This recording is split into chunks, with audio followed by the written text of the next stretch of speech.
43வது தசகம் திருநாவர்த்தவதம் மோட்சாப்தி ராகம். துவாமே கதா குருமருத்புரநாத ஓடும் காடாதிரூட கரிமான் அபாரயந்தி மாதா நிதாய சயனே கிமிதம் பதேதி ध्यायन्त्यचेष्टितगृहेषु निविष्टशङ्का तावद्विदूरम् उपकर्णितघोरघोष व्याजृम्बिपांस्वपटली परिपूरिदास वाद्या वपुः सकिलदैत्यवर तृणावर्तकाख्यो जकार जनमानसहारिणीं त्वाम् उत्तामपांसुतिमिराहत दृष्टिपाते द्रष्टुं किमभ्यकुशते पशुबाललोके हा बालकस्य किमिति त्वदुभान्तमाप्ता माता भवन्तमविलोक्य भृसंरुरोध तावत् सतानवरोऽपि दीनमूर्तिः भावत्कपालपरितारणरूनवेगः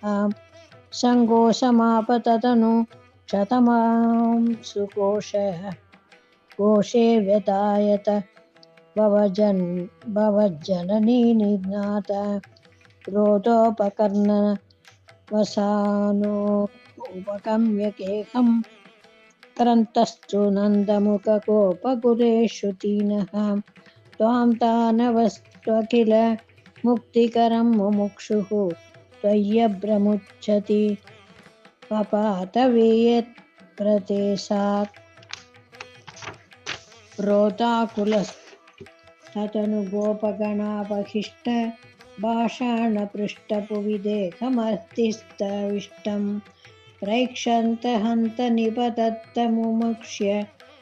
वक्षसि अक्षीणमेव च भवन्तमलं हसन्तं क्रावप्रभातपरिपिष्टकरिष्टदेह पृष्टासु तुष्टधनुजोपरि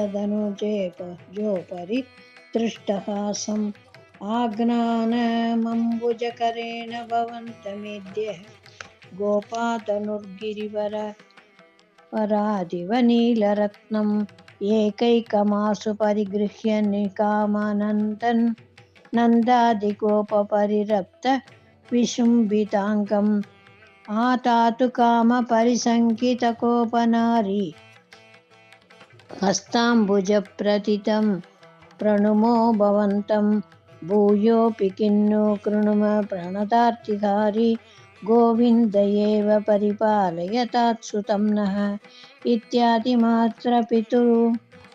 प्रमुखैस्तदानीं सम्प्राप्तितस्त्वदवनाय विभो त्वमेव वातात्मकं तनुजमेव मयि प्रतुवन्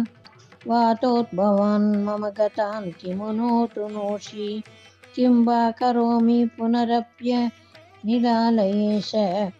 निःशेषरोगशमनं मुहुरत्तये त्वाम्.